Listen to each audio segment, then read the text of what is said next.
I won't mention the tight. It's not tight. Fucking hell, it's just because it's white. It's where I'm sat. It's this cushion. It's still funny. What do you regard for Manchester United football? The media haven't covered this.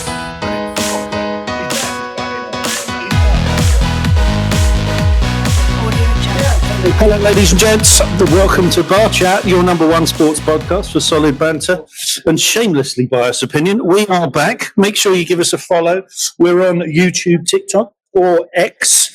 We've been away for a little bit, but it's the usual faces. Matt's here, Paul's here. I think it was just before the end of the season, and a lot has happened. We've seen looks as if there's some breaking news that Matt, you're going to share with us in a second regarding Sesko. Not great news for Newcastle, from what we've heard. It's been a hell of a few months and ups and downs for you lots over there in Liverpool. We can get into that one in a minute, and of course we're Arsenal finally signed a striker, which was something we'd never thought would happen. So anyway, listen, guys, drop your boldest predictions in the comments. We're keen to know, we'll get into it in a bit, who we think is going to win the league. We're all quite excited about how this is going to kick off, who's going to get relegated, and 150 million for Isak. I can't believe this is going to happen. Well, before we get started, I know, we need to, a little thank you. We're gone a bit different. Yeah, gone a bit different. Yep. Just your mic down, mate. Oh, mic down, yeah. At the height of here. Yeah. Not that I'm saying anything, right. Just there. Oh, good point. Good observation. Yeah. Too many pints this end as well. Tonight we are in the new inn in Yelland Conyers, so we've got a different venue. You know, from last year, we often do it from home. We sometimes do it from the Easy Breeze studio in Bowness, but mixing it up yet again. So thank you very much to Ben and Lauren for letting us podcast from the pub. If you're ever in the area, do drop in. Amazing drinks and fantastic food, so get yourself here. It is a top boozer and quite local for us, so it's very good news. Listen, we're going to get straight in. Let's get straight in with this. Matt, how are you, first of all, mate? You're in the classic Cantona kits. You're not going to kick anyone tonight, are you? I know it's not been a great season, but don't start your Kung Fu, will you? Kicking anyone. You have to wear, is it one of these ones where you have to wear the collar up as well? For a Cantona. No, you have to. I've got Cantona on the back, number 7 Cantona, proper retro, and seeing as apparently there's going to be protests now against Ineos, what else to wear but the authentic Newton Heath colours? I like it. We had a debate. We had a debate before. We like it. Before we move on, I like that kit, Rooney. It annoys me a bit that I like it. Yeah, I like it. I like the colour. You know me, I'm not one for wearing a kit normally, but I thought this season we said we'd try and wear a bit more club, try and give it a bit more of a fan feel to the podcast. So I went down to the shop Sunday to get this. And you actually, how long there's quite a funny story, isn't there? Tell the story. Sunday opening, 11 a.m. There was a massive queue getting a Liverpool club shot. I got there in Liverpool on about at 11:15. The queue was huge, and it's 2 doors down from the Everton shop. And when they opened at 11, there must have been about 150 Liverpool fans in the queue. There's zero, just a bit of tumbleweed going past the Everton shop. But what can you do?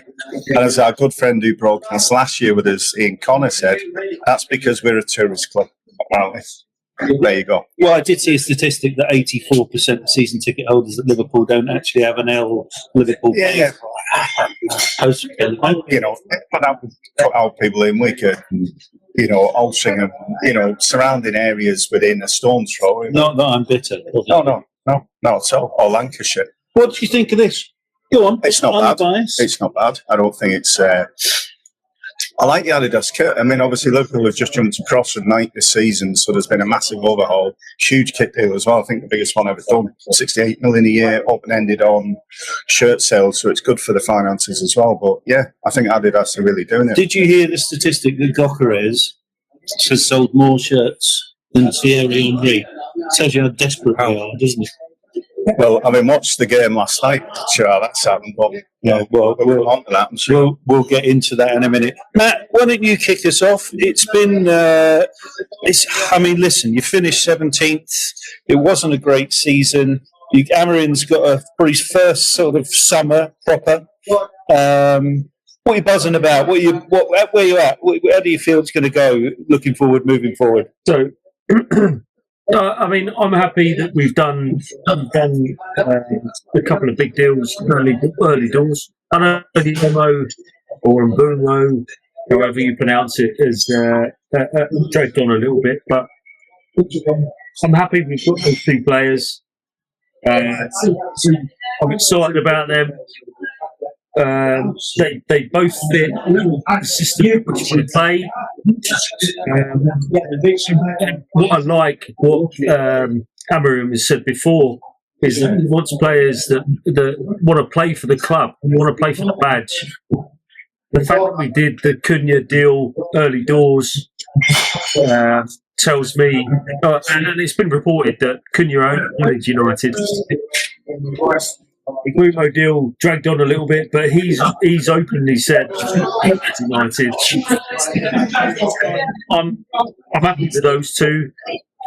The Sesko deal, again, he said I'm United and he's openly said I only want United. So the fact is that RB Leipzig have taken a lower offer from United because Sesko wants to come to United. That's not what I heard, actually, Matty. I heard. I heard Mark Goldbridge. He was quite incandescent. I don't know if you saw the video. Apparently, he's gone. Yeah, I went spoke to people in Newcastle. Yeah, I like that. Yeah, it looks good to me. Looks so interested in the project. Then he went to United. And he went, yeah, I like that. I was interested in the project, and blah, blah, blah. And then he turned around and said to his manager, "You decide." Right. You have a look at the video from Goldbridge. It's on That's Football. And I mean, surely not. It doesn't sound. How would that ever happen? But His manager at Leipzig. Pardon? His manager at Leipzig. No. The manager, he said to his agent, sorry. Oh, right. Agent. Yeah, he said to him, you decided, surely not. But surely listen. So there is where the agent gets a bigger call. Yeah, absolutely. Possibly. But we'll get into it in a second. It's just fascinating that Sesko has chosen no Champions League football, and he obviously doesn't have much faith in the project. But we'll get there in a second. Anything concerning you, Matt? I mean, there seems to be a lot of activity going up front. You seem to be lacking a six for me. I'm not entirely sure about the centre halves. He'll play a 3-4-3, won't he? So how do you see that back three looking like? What would be the typical setup, and who would play in the 6 and the 8? I think, to be fair, I think we're quite flush with centre backs at the minute. We've got Aidan Heaven, we've got De Ligt, we've got Dwyer, Shaw can play there. You've got Martinez coming back, so there's 5 centre backs there, and I think there's another centre back. I can't remember his name. Did you say Martinez? Flush with Martinez. Yeah, I think so. I think we're quite flush centre back wise. I don't think we need to do anything centre back wise. I think we need to strengthen the midfield, and we've got. So who's obviously Christian? About. Christian, who's there's Belieber.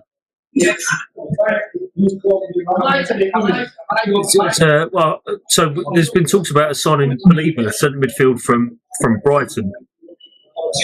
Okay, don't know anything about him. I don't know much about him, to be honest. I spoke to Waleed myself, and he said he's decent. The thing is, a lot of the times you can go on his clips that you see from YouTube and stuff of these players. They look decent because obviously the best bits are going to be broadcast on these things. But so I think centre midfield needs to be strong. Is he in so he's in the mix for the Brighton guy? Anyone else he's in the mix for? Not that I've heard. That I've heard. So I think they're like there, don't you, really? I think where they've improved massively is obviously the front line. I think we said it earlier. If I was Arsenal looking at our opening fixture, I'd be thinking, wow, Gunner and Paul and potentially Sesko. That's a lot to worry about. And I think it was an hour before we started tonight. There was an unsupported suggestion that Real Madrid had asked for a straight swap between Saliba and Rodrigo. I don't think Arsenal can afford to be weak in defence for sure. But it's going to be a hell of a game at home again. So we won't be selling him, I can tell you now. Anything else going on at United, mate, that we should know about? What's the latest? You might not know, and I'm throwing this at you a bit, but obviously we've seen a lot of plans that came out into the mix about the new stadium. Is that project being confirmed? Is it? Do you know if it's still just ongoing, or I mean, they're talking about 2027 or something, right? Yeah, I think so, but I think it's in the buffers a little bit because there's I don't know what plot of land it is. Whoever owns the land, they're arguing about the cost of that land to enable the land to be developed for the stadium and or because I mean it's not just building a stadium, it's developing the outlying areas. So I don't know if it's land that the new stadium's going to be developed on. I don't know if it's because of the trams or anything like that. I don't know what part of land, but apparently there's an issue with some part of land. They're arguing about the cost of this land. But it's funny, isn't it? Though it's going to be done. Yeah, I mean, it's funny when you're looking at it now, and it is a different age. I mean, we grew up with stadiums built around housing estates and so on and so forth. And now, I mean, I went to the Co-op Arena, which is just on the periphery of Man City last year, saw Mickey Flanagan. It's a complex now. The Arsenal Fan TV have reported recently they've just been to the Middle East, the Far East, and the modern football stadium is an interactive arena with fan parks. When you're looking now, and I think this is what United are doing, is that they are looking at a complex where there are multiple revenue streams. It's not just about ticket sales, selling beer and shirt sales. You can make money from a concert. You can make money from bars and restaurants, and at the end of the day, we are all in this world where we're all staying the dog and duck until 15 minutes before kickoff, and then go into the stadium, don't we? And I think probably what they're thinking is, if we own the dog and duck, there's much more revenue to be had. And you can only see with Wembley Stadium with the Oasis thing that's gone on, and that's in the stadium, and they can't do that during the months that are where there's a football season because of the pitch and such. But if you create another venue that's within your complex where you can have that, and for the United thing, I think for the Oasis thing, they sold 250,000 pints on one night. There's revenue, isn't there, Paul? This is the future. The future of clubs and super clubs, and we've got our own little. Yeah, I mean, we're worried about people just going internally. Can I just interject a little bit? Can we just say, at Wembley at the. Sorry, I don't know if it was the guy. Yeah. He was a dad to three boys. Can we just say? Raise a drink. Sorry to his family and everything. Devastating. Can we just say that to them, please? Absolutely. Slipped on beer is what his father said. Crazy. Yeah. Crazy stuff. Crazy. Yeah. Well, I tell you what, we'll get it all out the way in once. A turbulent summer for Liverpool. The shocking news of Jota. Obviously, I wanted to start actually. I mean, I'll hand to you. You're obviously going to miss him as a player, least of all. But you were also there at the parade, wasn't you? So, I mean, what a mixed emotions to have won the Premier League. I believe you were 10 or 15 metres away from, on the street. It was a weird time, to be honest. It's been weird since we won it. Major celebrations, horrible. In Liverpool on the day, I think they said 1.1 million people there. So yeah, the incident on Water Street, we just come above Water Street in the Dale when heard that horrendous screaming engine and saw it on the left eye and moved to the right, and then you go to an event to celebrate despite the weather, and obviously also then a few weeks later you get that news 2 weeks after he married his child at sweet. Just think, if there's a lesson in it anyway, live for today. Always live for today, never worry about it, because you never know what's around the corner. I think the club has dealt with it well. Clearly we had to go buying and get to go shopping, and still shopping the striker market, and took the edge off the 20th title to a degree, but I think it's had an effect of really and battling people down for this season. Let's make it all about the season. Let's remember Diego, who retired as shoe in 20. There's been a lot of fan kind of tribute on the 20th minute and the rest of it. And he's been dealt with well, and the club obviously donated the remaining salary of his contract to his family, which I think is really good to show. The very least they could have done was a very decent thing to do. So yeah, that aside, it's been a strange summer as well, because it's been an incredible buying summer for Liverpool in terms of players. We lost Trent. There was the drama about losing Trent, the circumstances, the suggestions, the conspiracies, everything that went with it. Ironically, we got close to 10 million in terms of settlement because they wanted him for the Club World Championships in the end. So it wasn't for nothing, so to speak. But really good activity. Frimpong, great player. Can not just play right back, can play right wing. Even looking ahead to December, and we're not even out of August yet. It means when Saladuk's out for the African nations, somebody can probably back up and play in front of Bradley, so there's a bit of versatility there. Gyökeres, fantastic left back, loved him last season, loved his energy, his aggression. I think we've got a great price, and just at the time when Robertson, I think it was clear last year, was just getting a little bit to the hilt of where he could bomb up and down, non-stop energy. Good move. Verts, wow, what a baller, Verts. And to Matt's point about 10 minutes on YouTube, watch 10 minutes on YouTube for Verts. He is a superstar. And I think it's going to be interesting who gets displaced in the midfield, given how well the midfield performed last year. It will be an interesting one to watch. Add to that, Katike, which was obviously Newcastle's pick, played very well the other night in the first game of the tour against Bilbao. And possibly Arsenal's dream striker might be at Anfield by the start of the season, or certainly the end of the transfer. So we'll see. We'll get into that one in a minute.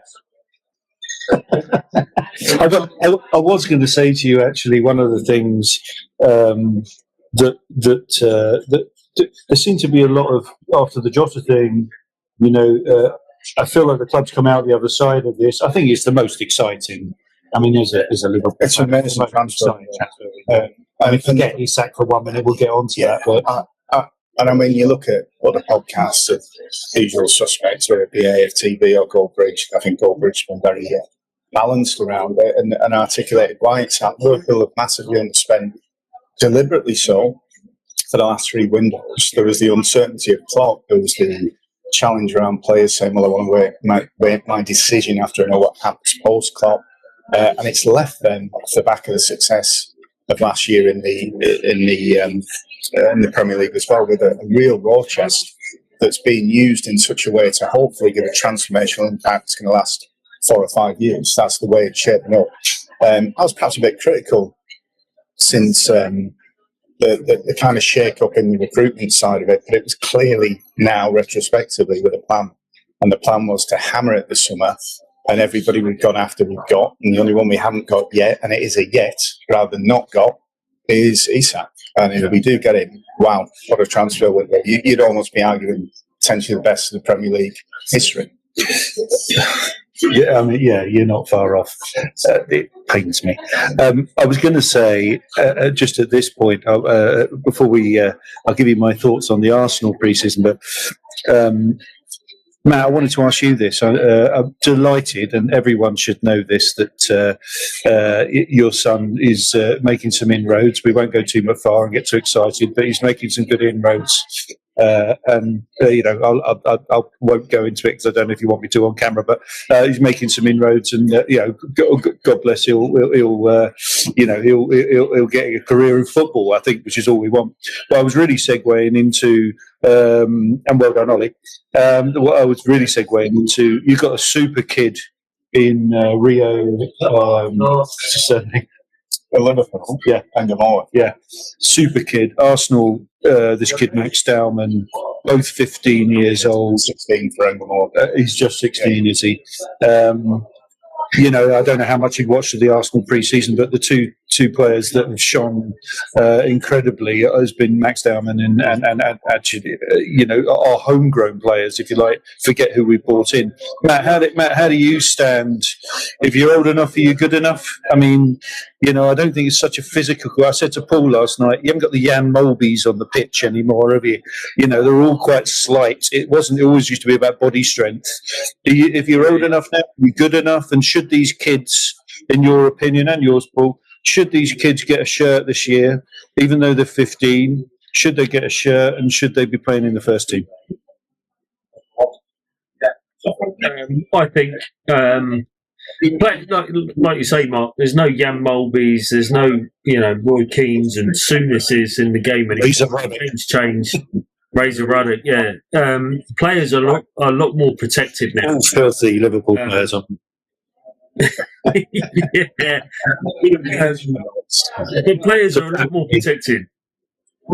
Players are more protected, and there's you get the occasional crunching, dirty, horrible challenge, but nothing like you used to get. Some people would argue, Matt, though, it's not a physical, from a mental health, from a development point of view, that's very much in the news. It's very, are they ready emotionally to play? Yeah, exactly. To play and take, because I'm sure what comes with this is a lot of criticism. If you're on social media, at that age, are they ready to be, getting that kind of abuse? Because it'll happen, won't it? No. It's another thing to consider, isn't it, Paul? Coming up, I think having watched Dowman in pre-season for Arsenal, and I think if you look for Arsenal, I don't mean this to have a dig, but if you look for Arsenal, he's about to have a dig. He's Dowman. That's it. It says an awful lot. And at 15, Christ, can they really put in a 15-year-old into the match squad? I think he's got the talent. I really do. But I expect that kind of pastoral care, somebody to kick in and somebody say, no, next year, give him next year. Play him in the cup, give him a game here. It'd be a shame because he's a hell of a talent, but equally I appreciate they've got to protect him. Surely he can play in in Carabao Cup, in FA Cup, play 20 minutes. Into the full squad, yeah. But in terms of the match day squad for Arsenal against other teams, I say, is there a precedence for 15-year-olds? I'm not sure. They can't even give him a contract. Right, he's on a scholarship. Oh, there you go. Yeah. The thing is, guys, you look at Rooney at 16 years old. He came on. He's a good player. I mean, modern day, Matt. Look at Yamal. Yeah, exactly. It's all about. I imagine there's probably quite a few 15, 16-year-olds in the top tier clubs that can go on a pitch and suck mustard. But I think there's enough people involved now in clubs that can determine that player or that player have got the right mentality to be able to cope and develop and do what they're doing. Like the Max Dowman, I don't think he's thrown into the Arsenal team. You've seen him play, Matt? Mate, I've seen some clips of him, and he like from your pre-season, and he tore people apart. Can he do it Can he do it in the Premier League? We don't know, because that's yet to be seen. But there's enough people at clubs now, at the top tier clubs, to determine that lad's got the mentality, he's got the physicality, he's got the talent to do it. I don't think they. If anything, they're more protective. I don't think they just throw kids into the top tier men's game just for no reason. I think there's. Didn't you say? Didn't you say where Ollie's training? I'll give it to you if you want to tell him where that is. But what you were saying to me the other day on the phone is it's not just about the football. There is all of that behind the scenes.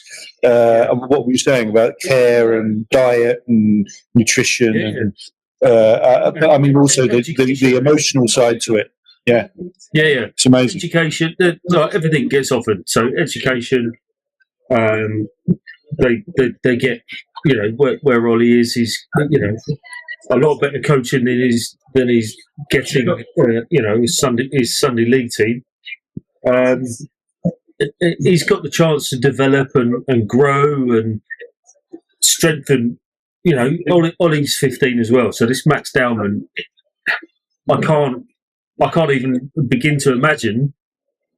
At 15 years old, you've got a son at 15 years old. With Ollie, if I chucked him into a men's team tomorrow, do you think he'd get eaten up? He'd get eaten up, yeah, because he's not strong enough. But this Max Dowman must have been with Arsenal from a very young age to come through, have the right diet, and he's in an environment day in, day out where you can get your head around the whole physicality, the mentality, and I don't think these top tier clubs will throw kids into games to get eaten up. You think they're protected to some degree? Yeah, I do. Yeah, I believe it. Yeah, absolutely. Because you can't throw a kid in when he's not ready, mentally, physically, because he'll get eaten up alive and bullied off the ball,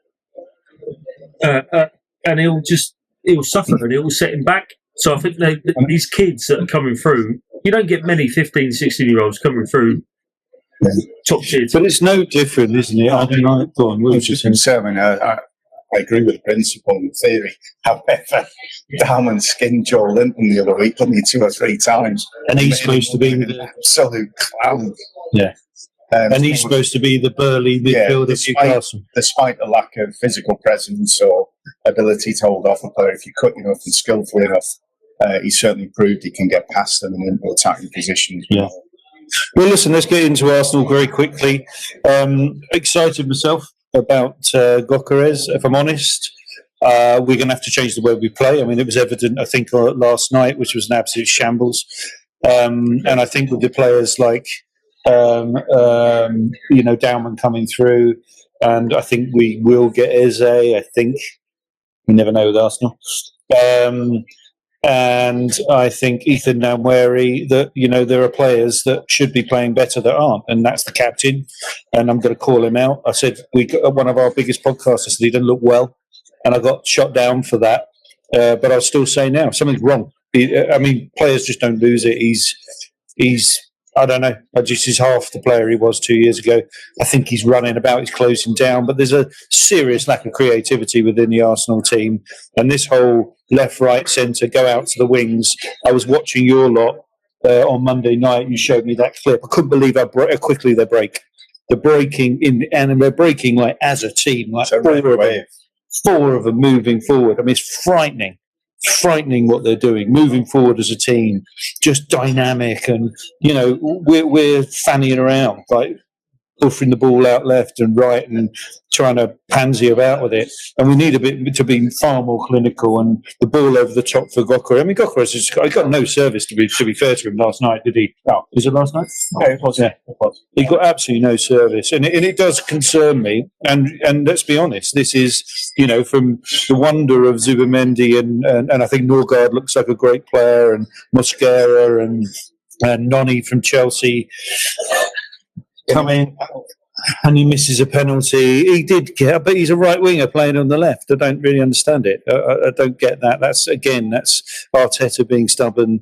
You know, Just on the knockout point, I thought he played well. We watched it together last night again. Thought he played well, but then I'm thinking you pick up Norgard in the bargain basement and you pay 52, 53 million for class act like Mendy, and he looked like a very expensive sub last night. No, mate. I mean, listen, he's a super player. I do think, you know, think about when we had Fabregas. When you get a very physical team, I think Norgard will be a better player. You know, but I think this game, Goldberg talked about this not long ago.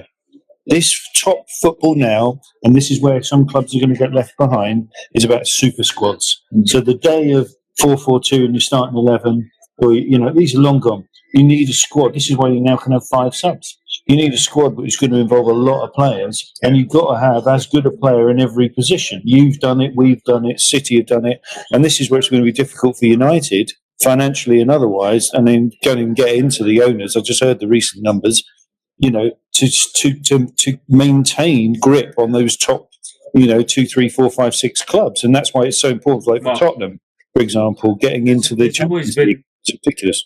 There's always been, since the Premier League started, it's always been about strength and depth. You need quality players on the bench that can come on and change the game. It's always been about strength and depth. And yeah, but don't you think it changed, Matt? You know, I agree, but you know, Man City were probably the first club to do that proper when when financial fair play wasn't in there, or they could shine a shirt for 500 million, and lo and behold, they owned it. You know, when they got all that money, is that they were one of the first teams to have these super duper players in every position. Now, to win the Premier League, to be competitive, I mean, okay, you flunked that last year, signed no one, but you've spent, it will be £500 million. Getting close to, but don't forget the net. You know, what's the net? Nunes. Nunes has gone out. Diaz has gone out for 65 million. Kelleher has gone out for between 15 and 18 million. Tyler Morton's gone out to Germany for 15 million. We've grossed it about 340. Yeah. And financial midfield as well. Harvey Elliott will go. Yeah. I'd be surprised if he goes for less than 40, or we let him go for less than 40, so we'll see. So the net spend ain't going to be bad. They're going to be transforming the team, and if there's a problem with that, it's really the number of new faces in a winning team and how you continue the mentality and the consistency. But we shall see. We'll see there. Well, look, let's touch on these couple of all the other clubs. I'll throw a few out. Matt, City, where do you think, you know, your blokes up the road for you? I'd say an underwhelming season for them for this year, for last season, for their standards. They made some early signings. What do you think their season looks like this year, as we look into, you know, all of this mids? Yeah, well, the only I've got some notes here. They've got some the players that the only players that have come in are Rinders, centre midfielder. He's to replace who's he replacing? Kevin De Bruyne. He's supposed to, you know, Dutch international. I read that he got Serie A because he come from Milan, and he got Serie A midfielder of the year. So he's obviously going to be after he's in Man City. I'm going to sign anyone useless. Sorry, they've got Gyökeres. We've all seen what Gyökeres can do as an attacking midfielder. He nearly punished Man United, but Maguire came to the rescue in that scenario. Aït-Nouri left back. Who's he going to replace? I don't really know. Actually, who's got a right back to replace Walker? I don't know. So that might be a right back. Do you think two questions I'd have on City? First one is the Pep era? Does he need to go? Is that one question? I think it's coming to an end. Yeah. Yeah, I agree. Paul, how do they keep getting away with these charges? Well, as you know, I know everyone. I know we. Yeah, but as you know, we broke it on Bar Chat last year that there was going to be a 30-point deduction on very good 40. 40. It's calculated. It's not happening. No, but it didn't happen. And the fella who told us that swore blind that he'd heard it in a privileged position, and it was linked to referees. Referees knew it. Everybody was told to be quiet about it until it broke, and it didn't break. And to me, if they were going to get away with it, they could have said it last year. They could have survived relegation by, let's say, 10 points, being out of the Champions League. And whilst it wouldn't have been a fair punishment, it'd have been duly lenient. They could have got away with it and said, well, we've dealt with it. But they've just left it running, and it just leaves an even bigger bitter taste in the mouth. When you see what happened to Notts and Everton, it's a disgrace, really. The fact that's happened, I put in the notes here, is the House of Cards about to collapse? I mean, a 40-point deduction, I don't think would mean they go down.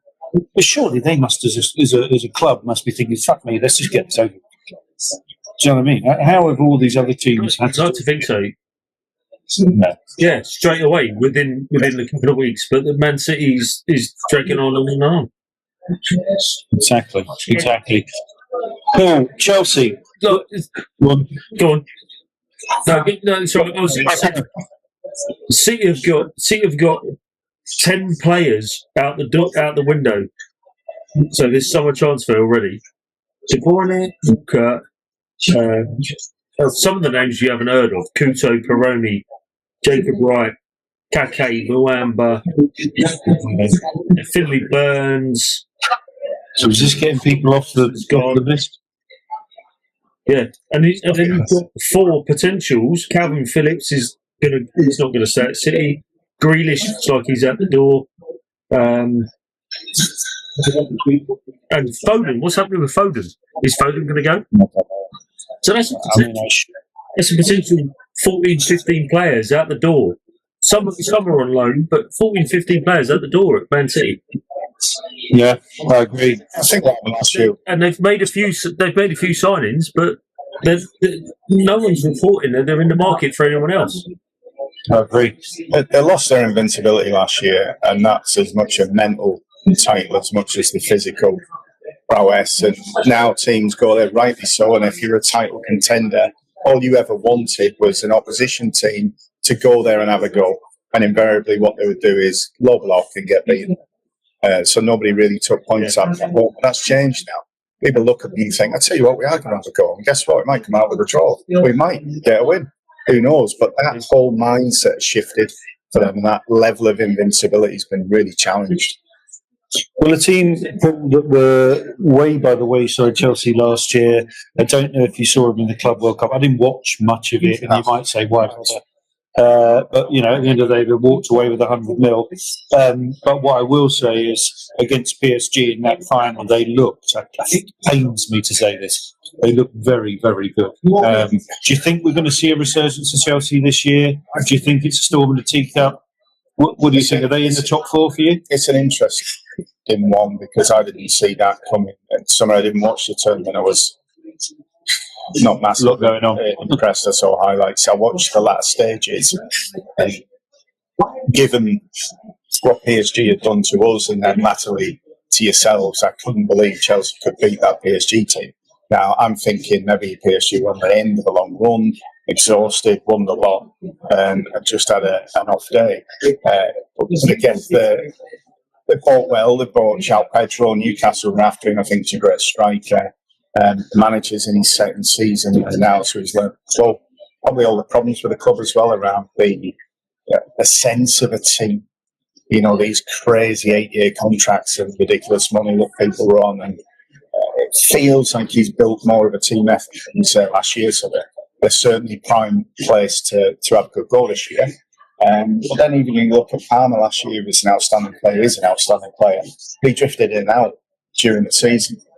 Couldn't give that consistency. If he can deliver and their new boys deliver, I think they're going to be a real threat for top four. I do.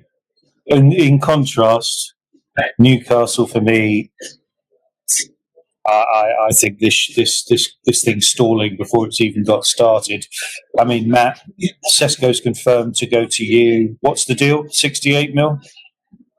So apparently, I think it's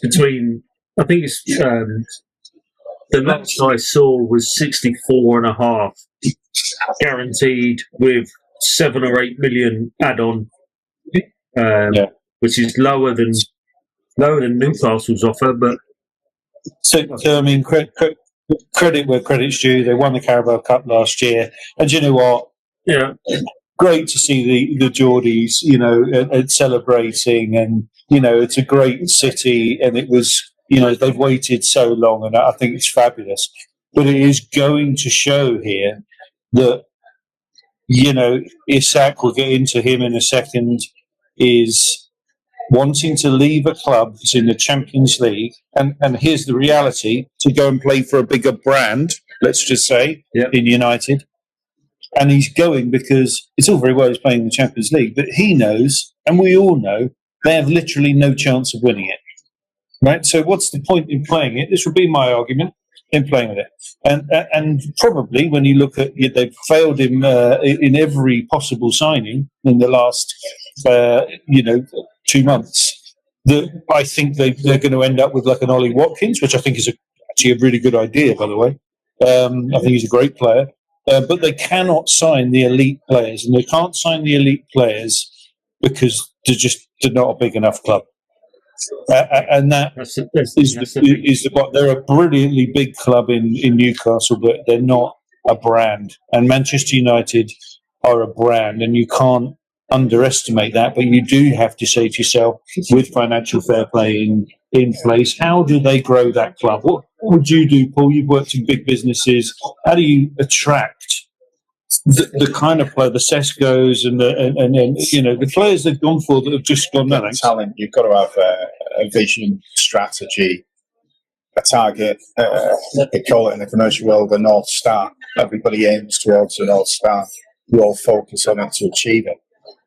I imagine, because I'm a massive fan, and you remember from last year's podcast, despite the kind of challenge you got towards the end of United's campaign, I'm a massive fan of Amorim as a man and a man motivator. I think you are going to see a completely different beast this year. Things like the summer with some top talent. I imagine if he sits down in front of you at the table and sells his dream, it's powerful and it's convincing. Amorim. And I expect him to say, I expect Amorim to be sent, and look, you're not in Europe this year, but I'll tell you what, whether they get there or not, I don't know, but he'll be saying to them, we are top 4 this year, with no European distractions. We control the kitchen sink. In your heart of hearts, do you think they could get top 4? Matt, to you as well. What do you think Man United can be in that top 4? And I think as Arsenal, Liverpool, Chelsea, and then it's City United. Well, I'll go first. If they get rid of Onana in goals, I think they've got a good chance. And there's talk of Martinez from Villa going there, and if he goes there, that shows them a big time. I just think you cannot underestimate the existing top 4 being distracted on 4 cup competitions, having the Sanko British squad. United can throw the silverware every weekend at it. And it makes a hell of a difference, because we've all seen it. Whether you want to play Southampton or Leicester on a Tuesday night, you think as a big club you get away with dropping a few players and resting them. And that doesn't work like that in the Premier League. You've got to be bang on it every single weekend. And I think United are going to do well this year. Really do. Well, that'll be music. I totally agree. We need to get rid of Onana. One of my notes earlier was, where we think on in midfield and defence, but I think one of the major points that we need to strengthen on is the goalkeeper. We need a new goalkeeper. Absolutely need a new goalkeeper. I think it's nailed on. It has to happen, doesn't it? Pardon? It has to happen. Yeah, absolutely, yeah. I think You cannot- they're now. Wondering what's going to happen behind it. Yeah. I think there now has to be. We've central forward line. There's other areas we can improve on, but one of the biggest areas that we need to improve on is goalkeeper, because he cost us so much last season. I don't think he could be trusted to do that again. I agree. He was. He was a comedy figure last year. And it's sad for him because he came from a team that was doing well in Juventus and with an incredible record, but it's just not amped for him. And it's similar to the Nunes situation, really, when it's not ever going to happen for you, you've got to move on or you've got to be moved on. Well, the only club we haven't touched on is our friends down the road from us, Tottenham. I thought, great goal when they beat us before any Tottenham fans want to chime in. Great goal. It was a foul. But one of the things that I would... It was a foul. I've seen it. It's a foul. That's what I think. But what I will say is Thomas Frank, very good manager. I think they're going to be a much, much better team this year, much more organised. And, very un-Spursy, I thought. In terms of their performance, they were drilled, but they're not a top 4 team for me. No, I'd agree. Can I just add? I've just looked on Sky Sports. They've been smashed 4-0 by Bayern Munich tonight. Well, should we have some shots? I saw your smile, Mark. They've been smashed 4-0, and it's 4-0, and Harry Kane missed a penalty as well. You're joking. Shocking. That's hilarious. No. Super service here from the new inn. Just some beers just arrived. All right, well, listen, let's move into a new section, which is going to be led by the Rooney here, the judge, as we're calling him. He's not short of an opinion. Right, that's why I have to have an opinion. It'd be terrible to let people... So I've never met a Scouser that thinks he's right. Anyway, Isak, 150 million. Give me a pitch, mate. Is this a good spend? Is this ridiculous? I have my opinion. Go for it. It's time to Liverpool to start with. A, it's going to happen. B, it's not going to be anywhere near 150. I think, and I expect it to be near a 130. Probably 115 to 120 cash and 10 million of achievable add-ons. It's going to happen. He's had his head turned. It's a reality, and I think you touched on it yourself when you said they're in the Champions League, Newcastle. They're struggling. They can't sign a player at the minute. And part of the reason they can't sign a player is he's publicly declared he wants out. He was their starter. He's a guaranteed 25 goal a season striker. He is cool as a cucumber, almost the opposite of Nunes in that sense. When we've been looking at Nunes and, suggesting he has a banjo and he can't hit a cow's ass with it, it's the total opposite with Isak. He's just brutal. He finished us both in the Carabao Cup and he got some great goals in the league against us.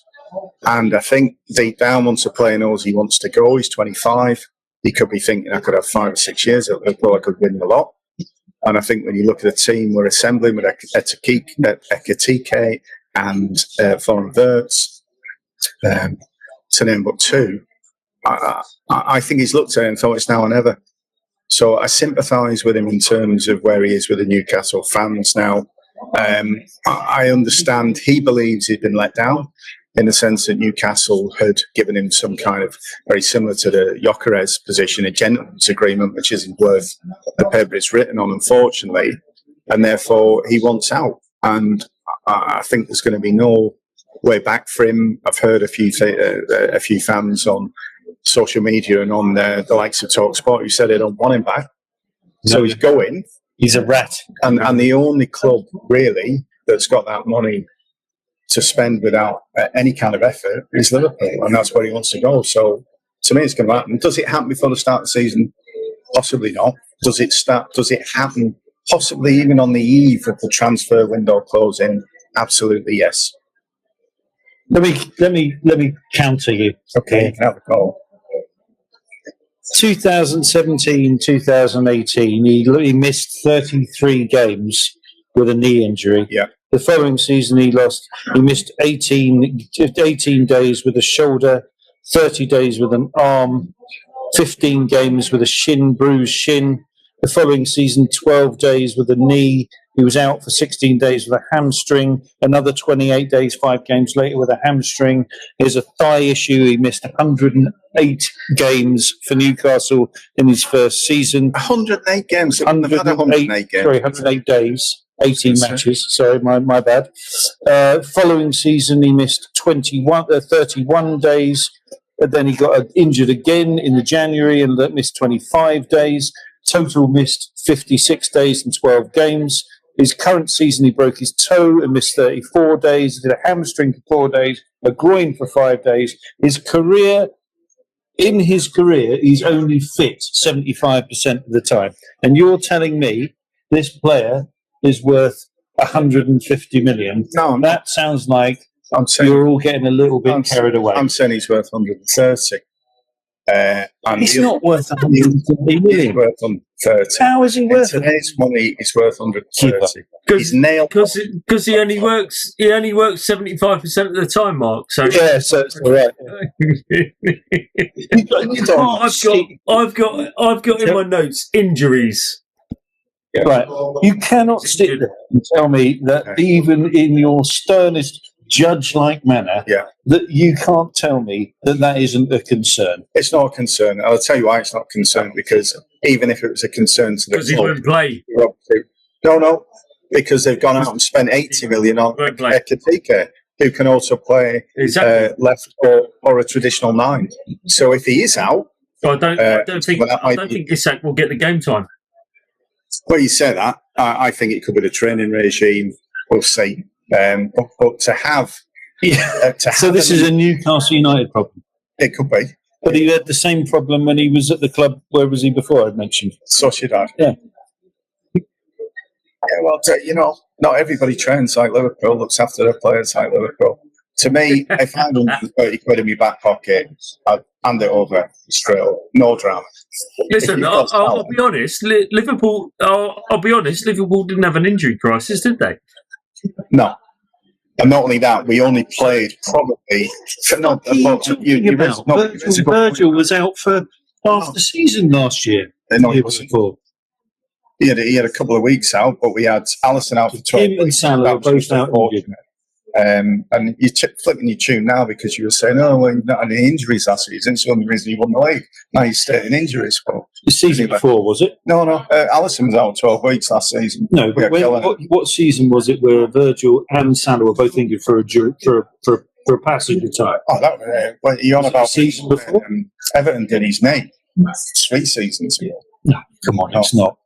Yeah, but all I would say is we only used, I think, nucleus of 15, 16 players last year, and it worked. Now, don't get me wrong, towards the end of the season, we were tiring, and it didn't look great, and we didn't get great results towards the back end.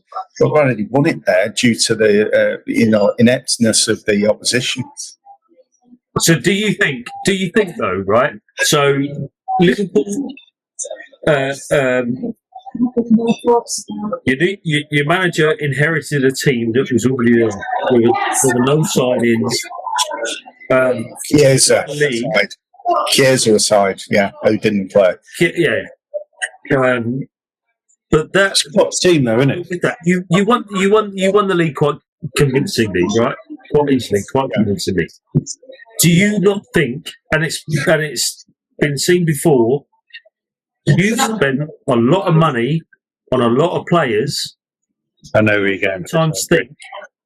Do you sometimes think there's too many? Because I feel the same with clubs being promoted. They sign 12, 15 players and get rid of the squad that have won the championship. They then too many changes. Do you think too many changes? There's not enough time to bed them in to the way you're playing. Do you not think that could backfire?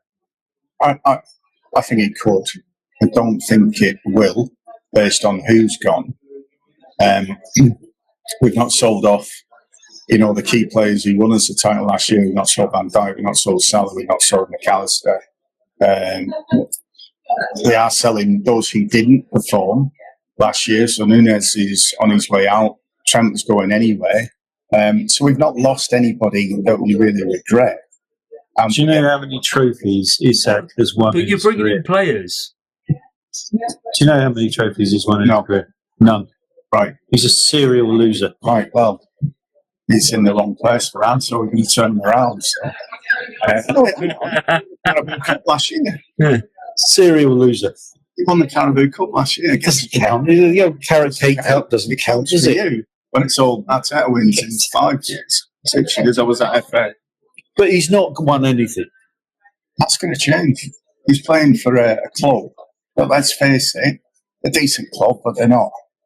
They're not going to set the world alight in the Champions League. But I don't think he'll play that much. Do you think he'd hit the ground running? Yeah. Does he suit your style of play? Yeah, absolutely. So how many? So you think well, if he plays 75% of the time, that probably works with his injury crisis. How many goals do you expect to have in this year? I don't know if you watched the game, the first game against Bilbao on Monday night, but Ekitike played or kind of sided on the left, caught a brilliant cutback for the first goal. Fantastic goal. He can play as a natural number 9. I've watched his clips and his highlights from his time in Germany as well, and he's got a lot of flexibility about him. Young player, but I think also well worth the 80 million price tag. So the other thing, don't forget, and this is where we're going in terms of flexibility next season, no matter what happens. Wirtz can play false 9, and he's lethal in front of goal. Absolutely lethal. So I think we've got goals coming from all angles next season. Gakpo got 2 at Monday night as well. Seems to be back to his best fitness-wise. So I have no problem over the front line at all. And it's just further bolstered by Isak. If there was a fear, yes, there's a lot of new faces in to bed them in quickly and get them moving. But I do think from what I saw on Monday night as well, the DNA, the blueprint has been understood very quickly by the players that come in. And I don't have any concern about them feeling not part of the team or not understanding what the end game is. I'll be off to the Charity Shield on Sunday and look forward to seeing who he picks the first time and what that first 11 is going to look like this season, because there's lots to choose from. Have you finished? I can go on if you like. Did you get anything else to add on this, mate? I mean, for me, too much money. Yes, he's a good player. Listen, there's a bit of sour grapes. I think he suits our style of play. It's not a lot. It's a bit. But, I do think that kind of money is ridiculous. I do. I agree. I think 130 is too much. I think 150 if you've got it, I think if you've got it, if you've got it, flaunt it. We've not spent 3 windows. And let's face it, if I spin it on the period, Matt and Matt, if somebody said to you, you can have Isak, he only wants to go to your club and he's 90 million, you're biting their Do you think they'd have bought Ekitike if he'd have made his mind up a bit quicker? That's a good question. I think, and sadly, I don't think they would. The Jota position meant he had to go for 2 strikers, or we had to play a compromise for the year with, false 9s, or no option but to play a false 9. So whether they'd have gone for him or not, I know Mateta was in the mix as well. They were looking at Mateta for Palace about 45 mil, which I thought to back up number 9 wasn't a bad option. But when you've got the money, I mean, and the other thing is, we could maybe get onto it on another podcast on another night. The corporate tax write-offs you can get on depreciation, even on 125 million over 5 years, is phenomenal. So when you look at what the club's really spending versus what it can write off, it's nothing like the concern you would think of spending that kind of money. Clearly, you need to have the money to spend it, But when you look at how you account for that money, there's a very good way of making it disappear in 25 million chunks over the life of the contract. Are you not concerned? And I think this is a massive concern for super squads. Yeah.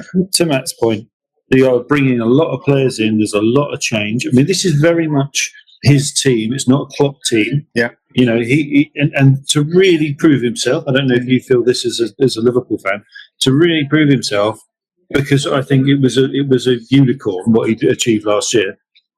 He has to prove he can do it with his own team, and he's made a lot of changes. I think he has, but he's also learned. I think anybody who was asked at the start of last season would slot not knowing the Premier League, win the Premier League in his first season with the step up required after Klopp's departure. Everybody would say no. And he did it, and I always remember very, very clearly after the first game of the season with Ipswich, he said by half-time he'd learned what it meant to be in the Premier League. And I think he really did.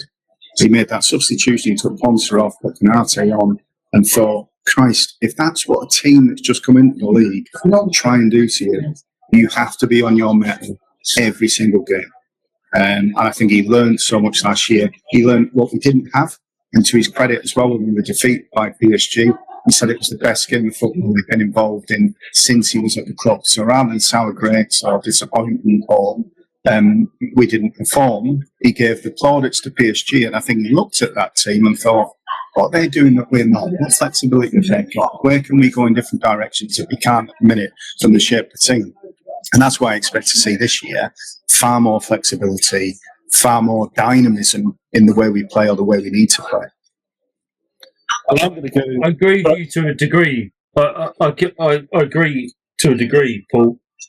However, that team that he inherited, that team that were already gelled, already knew the way to play. They knew each other for years. And he's brought in a load of new players. And those players that have gelled together for a long, long time are going to be left out for these new signings. I think it might cause a little bit of unrest. Yeah. What I'm going to do on that theory. Matt, what I'm suggesting, because he's obviously a part-time baller, this Isak dude. So I think what we do is tomorrow when you go into work, just go in and go, I'm just going to come in. I want the same money, right? I'm just going to come in 75% at best. I mean, that was what I was doing in my younger years. 75%. You're going to come in to bring them on Monday. Go, I don't know if I'll come in Monday. I'll probably be in Tuesday, but I might need to knock off about 2. Well, that's you, but at least you own the player. Yeah. Well, I mean, but also, still want your money though. I want more money as well. Yeah, twice as much money. Yeah, I want twice as much money as I had when I was playing 75% of the time, and now I just want to double down on it. And those Liverpool lot, they'll probably do that. I'll have a bit of that. Sporting like a pair of characters shopping in the B League.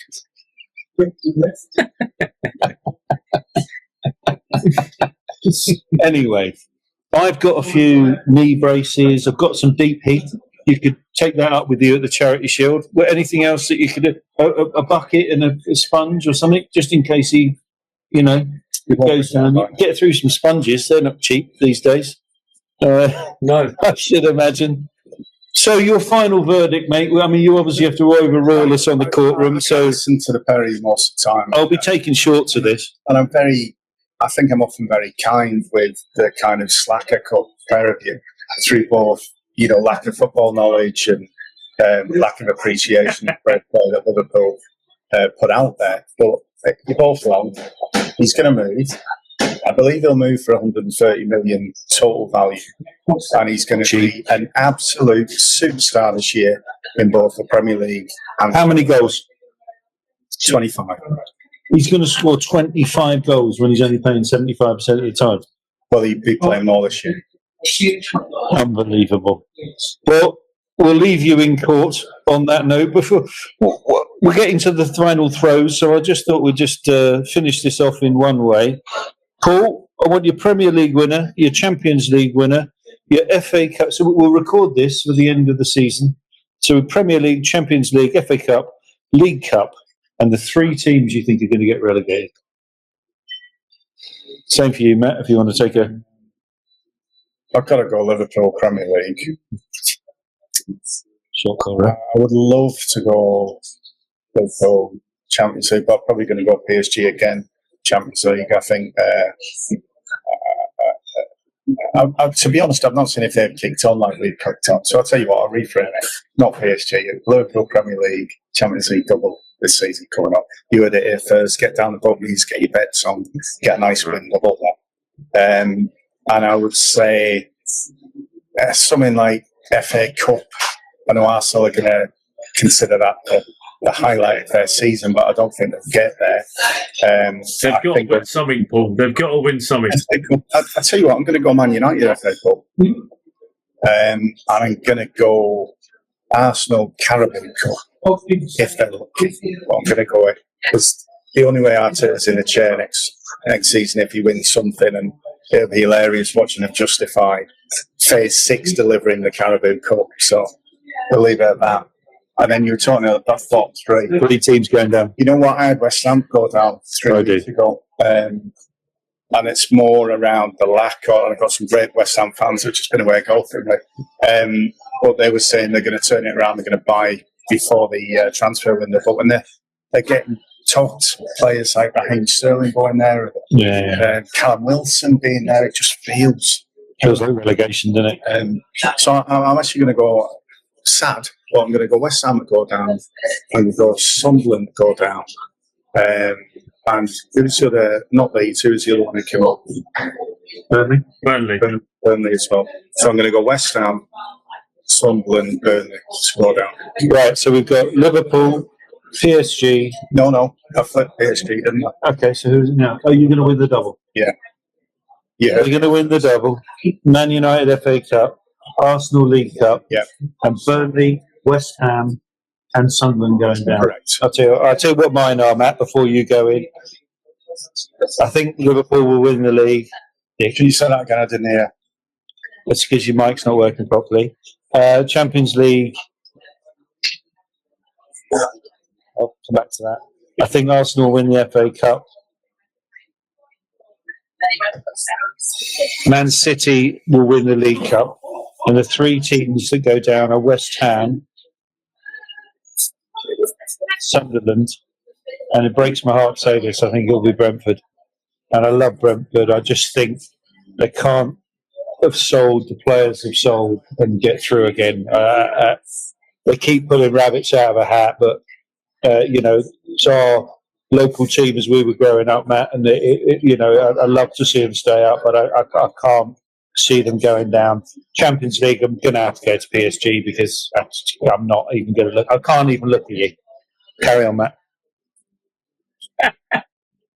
So, this being the same room, shit.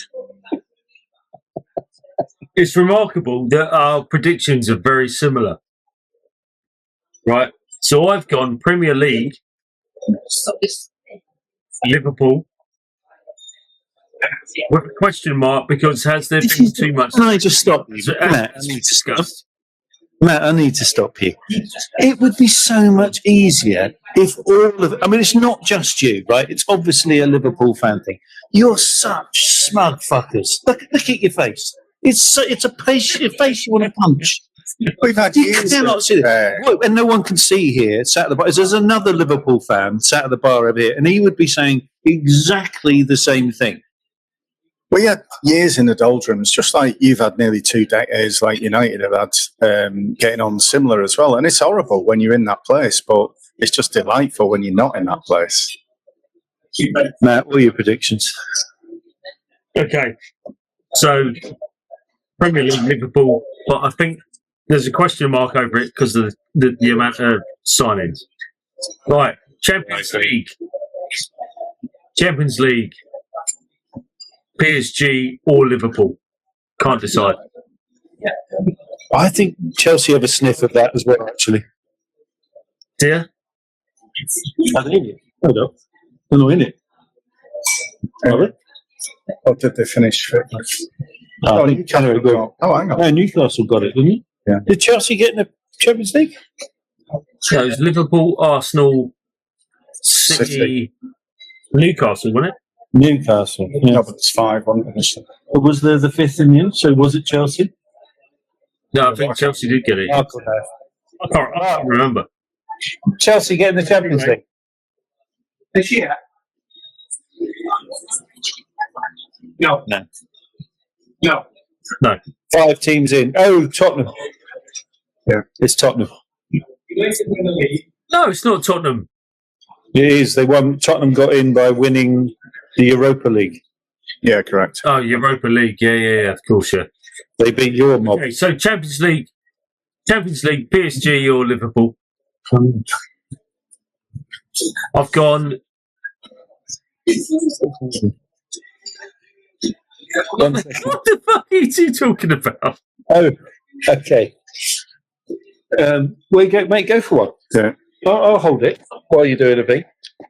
The thing is, he's got to that age in his life, Matt, where he can't actually. He's actually run off to the toilet with his headphones on as well, which is actually quite funny. But he's got to a stage in his life where he's got a bit of a weak bladder. So he's at that stage. He is so annoying. They're all annoying though. They can't. I'd bring Mark in, but he won't be able to hear you. But it is the problem though, isn't it? Is that when Liverpool gets successful, everybody needs to hear about it. Yeah.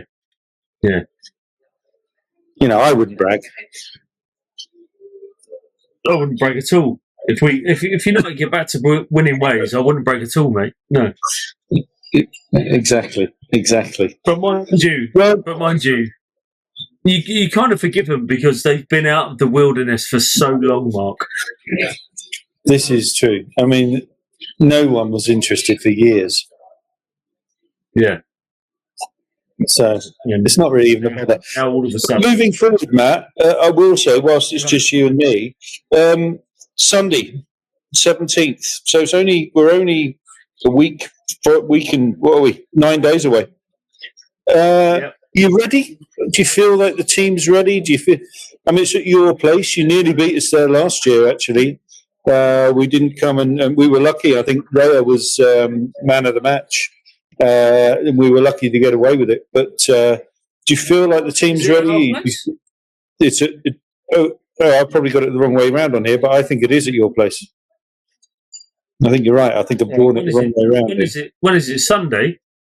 Yeah, Sunday, 17th of August. It's actually Man United, Arsenal, not Arsenal, Man United. That's my bad on the graphics, first game. Yeah, it's at Old Trafford, yeah. Yeah, that's what I thought. So I think, Jen, do you feel like you're ready?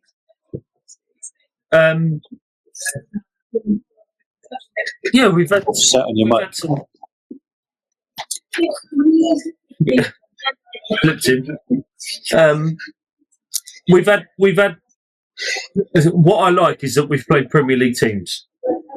Can you hear him? Yeah. I like we played Premier League teams. I said to Paul earlier when we were offline, me and Ollie are going to Trafford this Saturday to watch us play Fiorentina. Right. It might be interesting. It would be good to see Cunha and Bumo and the new formation, the new players. If Sesko's done, he might make a cameo appearance. It would be it'd be good. I feel, put it this way, I feel in a better position now playing than I did at the end of the season. Yeah. Last year. I mean, I think where you've got a chance here is if Arsenal play like Arsenal should play, we'll be okay. But if they play like we saw last night, they can't defend for toffee. They're fanning around too much, and I am concerned. I'm really concerned. I know I sound like a miserable Arsenal fan, but but if they play like they've done for the last 2 games, well, the whole pre-season's not been very good. Yeah. And if Saliba goes to Madrid, Saliba is not going. So let's just stop that Saliba narrative in its tracks. He's got to win medals at some point. He's such a prick. Honestly. Anyway, so yes. Well, listen, I think it's a 50-50 game. Do you? United, Who's your opening game? By the way? we're Bournemouth Friday night. So Anfield. that should be a solid. You would hope so. So we can pile the pressure on, hopefully, even before anybody else has kicked off. But I honestly think, and like I say, I fancy United this year. I think it's going to be a hell of a game because most United fans had a miserable season. They hated it last year. There was all the crap about the staff having to pay for their own tickets to get to the bloody final and all that. I think it's wiped the slate clean. They've got some talent in there.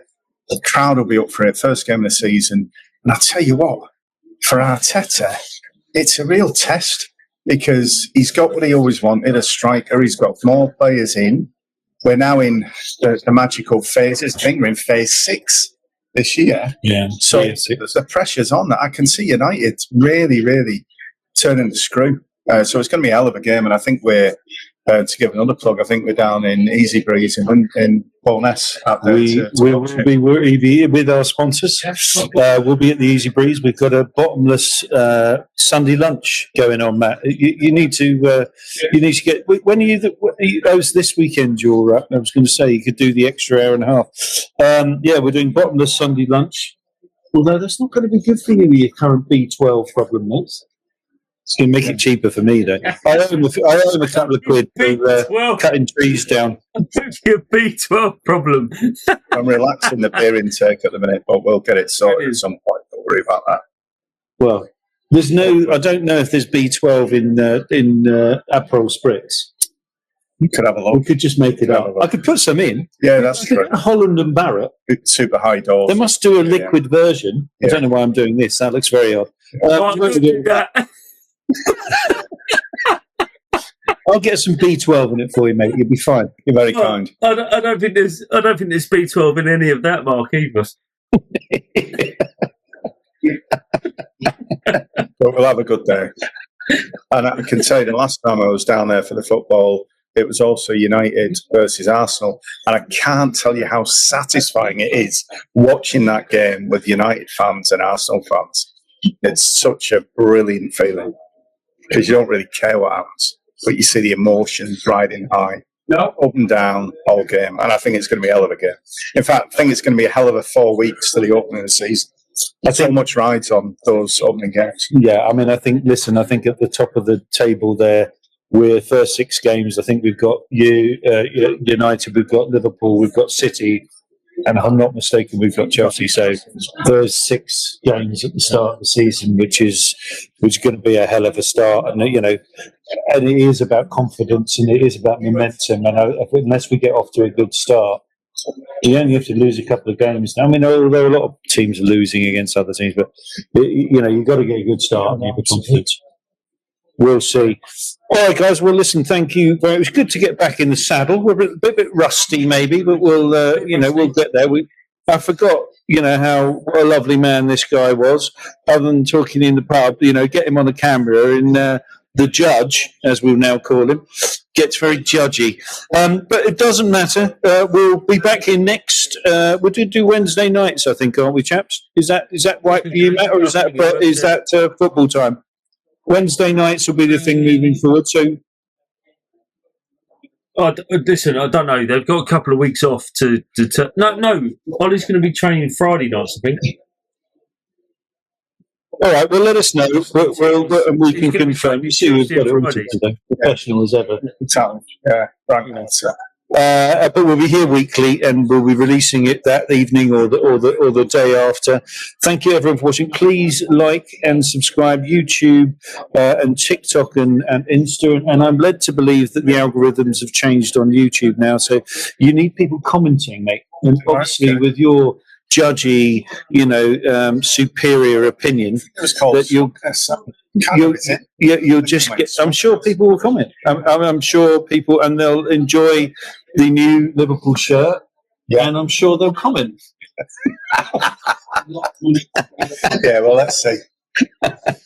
Love to you all, guys. Thanks very much, and we will see you next week, same time, same place, same chaps. I was just going to round on. Don't forget a big thanks to Lauren and Ben for letting us use the new integrated podcast. It's worked quite well. Yeah, I think so. I like it. There was a lot of setup involved. But Yeah, well, but I think Thankfully you did it. it's like everything, isn't it? When you haven't done it for a while, exactly. Yeah, you're a bit of a virgin. but I think this year we'll get on the move a bit more. Yes. Some quite exotic locations this year. Oh, really? Where are we going? Super yacht. Paul's shirt is Paul's. How pleasing it would be He's frozen. Never mind. And with that, we'll call it a night. Thanks very much for. Cheers, guys. Regard for Manchester United football. The media haven't covered this.